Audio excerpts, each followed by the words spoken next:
How are you, my great friend? My name is Samuel Sane from Kenya, representing Africa here at KIMS Hospital. Today, I would like to introduce a special doctor, Dr. Narender Kumar. Good. Doctor. Yeah. What is your specialty? Basically, I'm an oncologist, hematologist, and a transplant, bone marrow transplant specialist. So, working in KIMS since last 12 to 13 years. 13 years? Yes. Wow, that's great. So, we are doing here transplant since last 10 years here. So, we've been successful all the years, fortunately. I saw you have a very long queue at your office. Why? It's God's grace, hardworking. I thought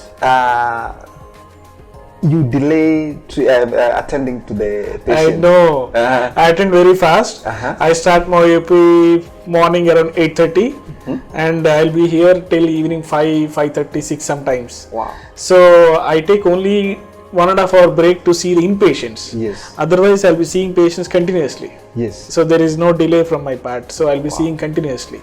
Good. It's almost like 8 hours, 9 hours job.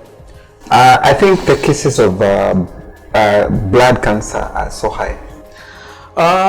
Maybe it's a tertiary center, so we get the referrals, most of the complicated cases here.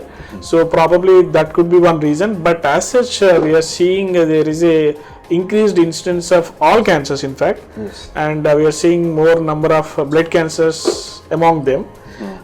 Since last 4-5 years, we are seeing definitely more number of patients. Maybe it is a referral bias, yes, or definitely there might be an increase in incidence of cancers as such. Doctor, how many patients have you treated so far since you started joined here? So you are asking all patients, or you are asking the approximate number of patients you have managed? That is huge. Actually, my inpatients only, they will be more than around 7,000 to 8,000 patients, and OP you can multiply at least 2 to 3 times with that. 8,000 multiplied by OP patients. If you want to have a number approximately, yes, it will be more than that. More than that. Yeah, you can multiply at least 3 times with that. Okay. What are the types of cancers have you encountered, or how many do you know, or how many do you treat? So in our center, especially in Hyderabad, as I'm interested in and focusing more on hematology and transplant, yes, so I see more number of oncology like hemo-onc, like blood cancers, lymphomas, myelomas, and transplant related patients. Yes. But as a specialist, I take care of even general oncology patients. So I see wide variety of patients, and probably per day I'll be seeing around 30 to 40 outpatients and around 10 to 15 patients, inpatients every day. So among them, if you ask me, hematology wise, more number of blood cancers, and solid tumors, if you ask me, more of a breast cancers and lung cancers. Yes. And again, I see one more variety of hematology is benign hematology, that is non-cancer cases in hematology. Yes. They are more of sickle cell, thalassemia. These are the commonest things which I see in my daily practice. So these are the things which I daily see in my practice. Okay. You have mentioned about sickle cell disease. Yes. Is it cancer? No. They're all non-cancerous. So we use a term benign hematology. Benign means non-cancerous. Non-cancer. So for any cancer, in a medical terminology, we call it as malignant hematology. Yes. You understand literal meaning malignant. If you don't like somebody, he is a malignant. So this is so similar way. So any blood cancer, we use a medical term as malignant hematology. And for benign hematology, the benign is they are not aggressive, but they can create a problem. Do sickle cell patients recover? Yes. After again, treatment? Definitely, but the patients are divided into mild variants like traits, and severe variants like sickle cell disease, and they have sometimes sickle thal, and sickle within sickle also there are different varieties. Yes. So suppose if you see a trait patient, you don't need to do them anything specifically for them, just we have to take care by putting a folic acid tablet, that is sufficient. Yes. But generally they need to have follow-up at least 2 to 3 once in 2 to 3 months, because even those patients can have other medical complications, like they can have autosplenectomy. That means spleen is important part of our body which provides immunity for us. So sometimes it gets damaged. Sometimes it can affect the kidneys. Sometimes it can affect the bones also, even in milder variants if you are not careful enough. Yes. But if you are looking at the sickle cell disease patients, that is the little severe variety of sickle cell disease, they have to be very closely followed, because in this variety lot of complications we see. It can affect every part of your body, like from top to bottom. It can affect your brain, it can cause a stroke, it can affect your eyes, vision, it can affect your heart, because the sickle cells gets clogged in the blood circulation. So it can affect your heart, it can affect your lungs. So all these we describe in medical terminology as a sickle cell crisis. Sickle cell crisis. Yes. So anything which happens in a acute condition or acute phase, which causes pain and which can affect any part of the body, we call it as a sickle crisis. Suppose it affects the lung, I say it is a sickle cell crisis in the lung. Yes. If it affects the bone, crisis in the bones. Yeah. If it affects the circulatory system, causing finger abnormalities or circulatory flow anywhere in the body, if it affects, then we call those areas specifically using a word, and crisis is used followed by it. The organ part followed by crisis. Yes. So suppose like if you affect the brain, crisis in the brain. So that is how we define the complications in the sickle cell disease. So it is very important for these patients to have follow-up and treatment as early as possible, because of the crisis patient can die. Yes. And recently I came to Zambia, the African country. Surprisingly, I came to know many of the patients, they die without knowing the cause. Yeah, so that's true. Yeah, I spoke to the local population and doctors also. They gave me feedback saying that they used to think that they have died because of some unknown cause. Sometimes they used to think, they link up with the God and say it is unlucky or bad things. Yeah. So most of the patients used to die without knowing the cause. People so later they go to a point saying that the disease comes from the family background. So I came to know it's very high prevalent in Africa. Yes. In Kenya, Zambia, I have been there and I spoke to doctors. I came to know that's very high incidence, and now people are knowing that the patients who are dying, probably they are related to sickle cell disease. Yes, it's true. So that's very important thing where everybody should get aware of this disease. And the important part, it has got good treatment. So True. that everybody has to realize that sickle cell disease has got very good treatment. What are the procedures or measures our African people should do so that they can be diagnosed this kind of sickness? So in my opinion, the most important thing here is, as your country has got high prevalence and high incidence of sickle cell disease, two ways it can be done. One, a government initiative, and any NGO initiative who are very active, who are concerned with the society. They have to identify areas where the sickle cell disease is very high, and they have to screen. Suppose if you screen with simple test, it costs in India with probably around 3,000 rupees for us. But if you purchase a machine in your own country and install there, it can be cheaper. It can be cheaper, true. I don't know the exact currency conversion, I don't know. You multiply by 1.7. So Indian rupee plus into 1.7, maybe it's around 2 rupees, I think. So if you install there, it will be very cheaper. So you can do a screening in large population of patients. And once you have a fair idea that how many percentage of population being affected, then you can focus on those subjects. And among those, you have to differentiate milder variants and severe variants. Focus on the severe variants first. Take care of them. That's the first step to prevent the complications in the present generation who already got affected. So if you screen the population, you know who is affected and not affected. So when they get married in future, if you know this information, you can be doing a routine screening in the before pregnancy or during pregnancy. Like there is a procedure like amniocentesis. They take a fluid from the fetus and they send for the test. You know that before only delivery, that you know that the baby is going to get affected or not. Suppose if the possibility of the severe variety is seen in your fetus, you can abort. if you want, already if they are married and they are affected. And the most important what we can do is, suppose somebody is affected, and before you know, better to avoid marriage among those patients who got affected. So these are the important things where you can implement basic level at the society level, and you can prevent future generations getting affected. So in India at least now, lot of awareness is there. We do lot of lectures to the doctors, population also we do sometime awareness camps.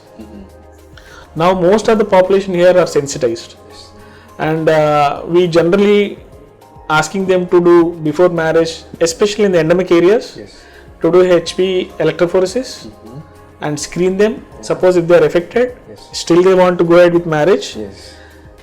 If they want pregnancy, during pregnancy screening test can avoid a complicated future pregnancies. If it is not affected the fetus, they can go ahead with the pregnancy, delivery, everything. And if you know before only, that is an advantage.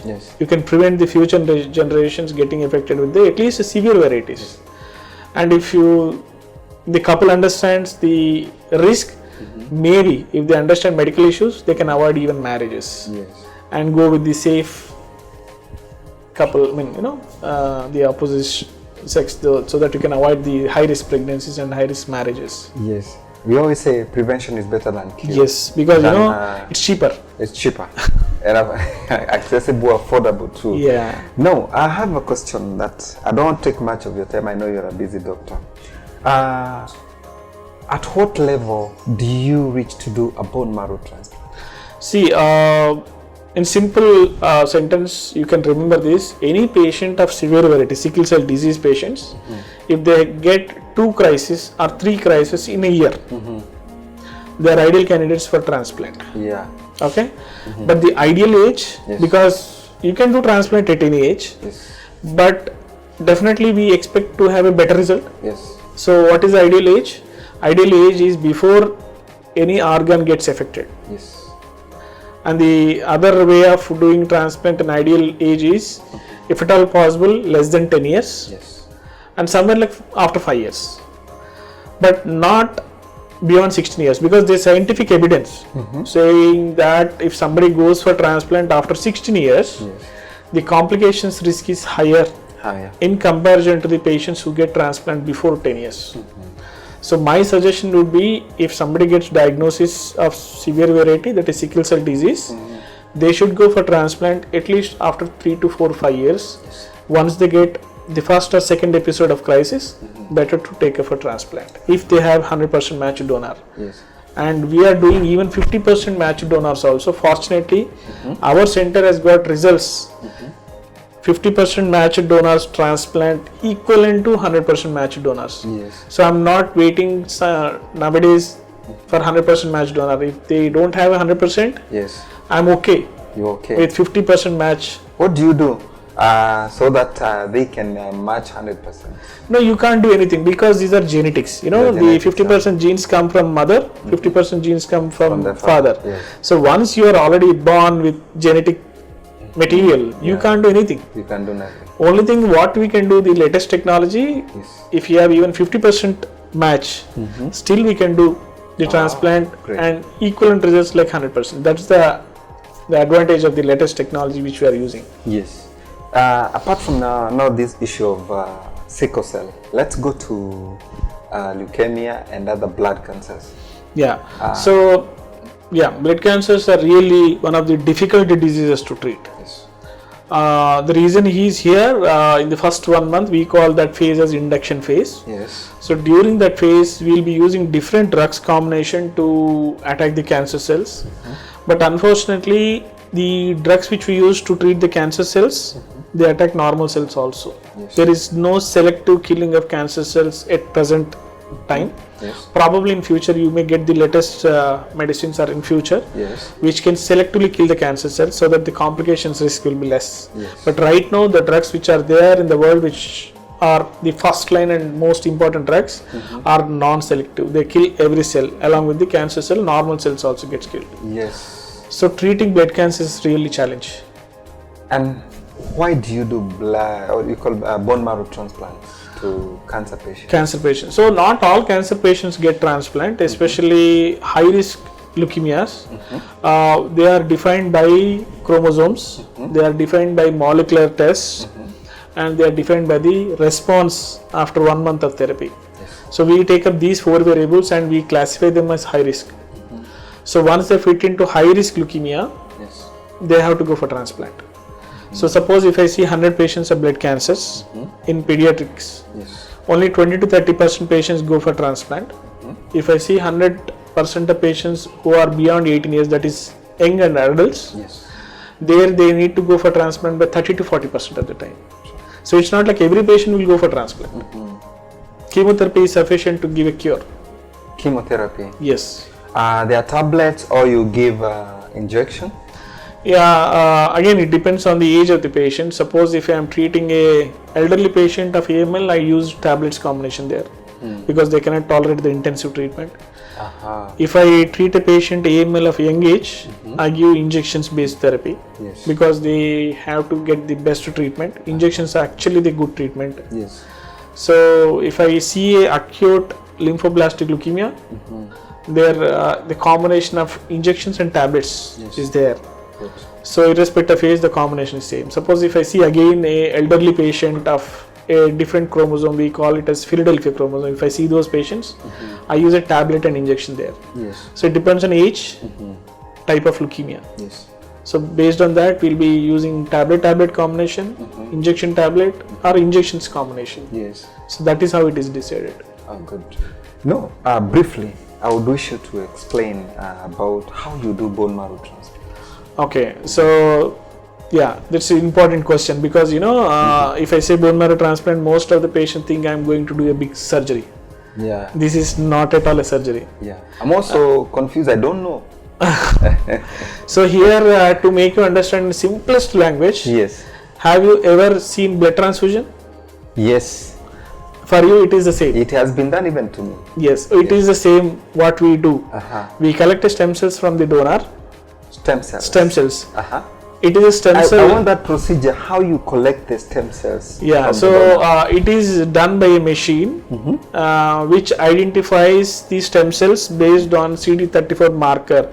Generally all cells have some markers. You have your name and you are identified with that. So some cells have their own specific markers. So those are identified by a technology in the machine. They segregate those specific cells.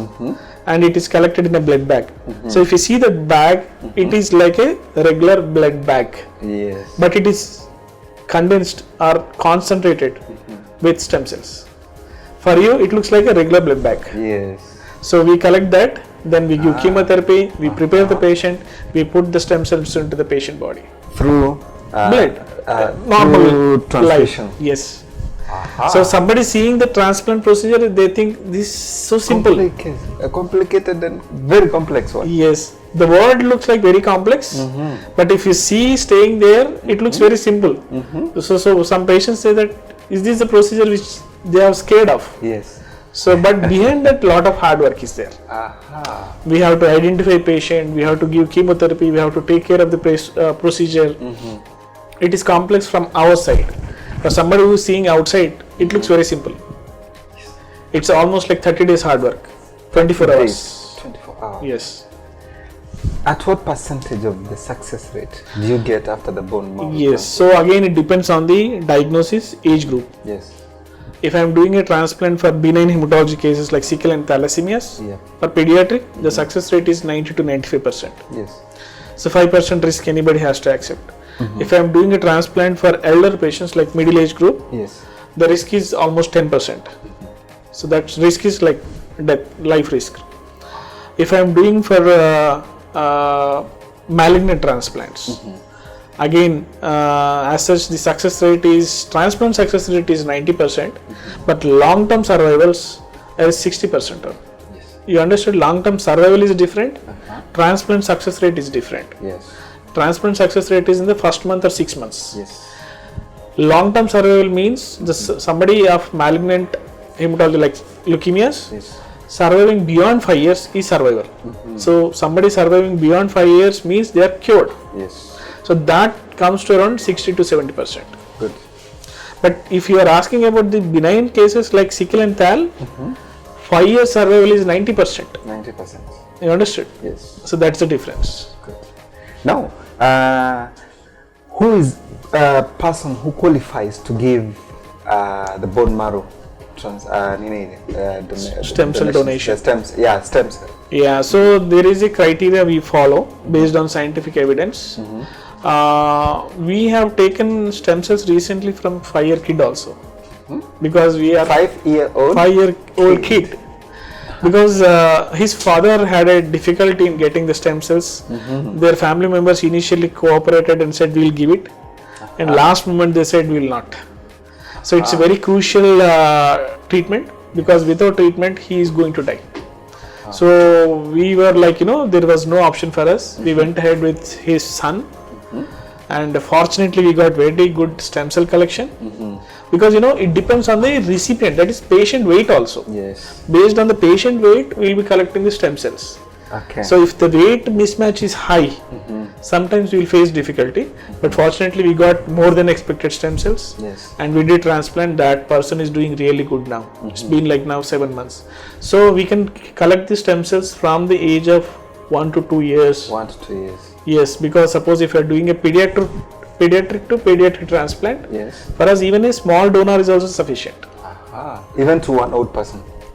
Yes. Suppose if I am doing a transplant for a 1-year-old kid, suppose his sibling is there 2 years, you can take from 2-year kid to 1 year. Can a female give bone marrow to? Yes. Yeah, that is a criteria I'm going to say. So we always want young, male is the ideal donor. Male. Yes, males. Males. Generally we avoid females. Even female is matched. We look at unmarried or patients who don't have kids. Yes. If they're married also, if they don't have kids, it is okay. Yes. But if somebody gets kids, their body gets sensitized because of pregnancies. Because of the pregnancy. Yes. So for us, married with kids, female is the last option. The last option. Yes. Oh, and we always want young persons. We don't generally go beyond 40 to 50 years. Yes. But if it is necessary, compulsory, we go up to 60 years also. Yes. But as the age increases, the risk for the patient increases in terms of GVHD. Yes. So always we want young males. Males. Good. Thank you, doctor. The last question I would wish you to ask you is this. I believe in technology so much. What are the equipments that are so beneficial to you to make your work easier in this field? Now there is technologically there is no machine component except the stem cell collection here. Everything is doctor's work. Everything doctor's work. Doctor's work, because we have to give the chemotherapy. We call it as conditioning regimen. Yes. So that's already a drug, which again it depends. If suppose new technology comes, newer drugs comes, if you are very effective, then it helps. Sure. But we don't use any of machines other than the stem cell collection. It is more of a doctor's physical work.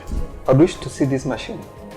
Yeah, you can see in the blood bank. So if you might have seen the platelet collection machine. Yeah. Single donor platelet collection they do with the machine. You have an idea of that? No. It's the same machine we use. Same machine. Yes, but the program is different to collect the platelets there. But if you are doing a stem cell collection, the program is different, because you need to identify, right? Yes. See, from me and you, how we are identified based on our appearance. Yes. So each cell has got its own specific appearance markers. Yes. So they use that technology, like there is a laser technology in the machine which identifies the cells. It is a platelet, it is a RBC, it's a stem cells, it's a white cells. Yes. So that is important technology which has to be present in that machine. Yes. So that is important. If it is very latest with high-end features, yes, it is more good for the patient, because it concentratively collects the stem cells. If more effectively collect the stem cells, it is better for the patient. Yes. So that's important component. Good advice. Doctor, I want you to tell Africans, mostly on cancer issue and sickle cell, what they should do to prevent this menace, this dangerous disease, this killer disease. See, prevention, as I said, only important for sickle cell thalassemia is screening. That's the best thing, so that we can avoid the future generations from getting affected. Yes. pregnancy, marriage counseling is very important. Especially for benign. Yes. For blood cancers, you can't do anything. There is no screening which can help in reducing the cases. Only important thing is somebody getting fevers or bleeding which is not reducing beyond 2 weeks or 1 week, immediately has to go to a doctor. They will do the necessary tests. Yes. They identify either it is a cancer or not. If it is identified as a cancer, Yes. immediately, as fast as possible, you have to approach a specialist. Yes. Because even if you delay by 2 weeks or 1 month, Yes. the result is significantly varies. So if you start the treatment as early as possible, the result is different. So there is a screening for benign like sickle cell, but there is no screening for leukemias. Yes. That's good. Thank you, doctor. I Thank appreciate your efforts and also to sensitize to my fellow Africans and Kenyans at large. Would you. wish you to visit Kenya As soon as possible. And you advise our people. You are an expert on this, and I believe for the best from you. Thank you so much. Sure, thank you. He is Dr. Thota Narender Kumar. Kumar. Good. Thank you, doctor. Thank you. God bless you. Have a good time. Right, thanks. Keep up the good work.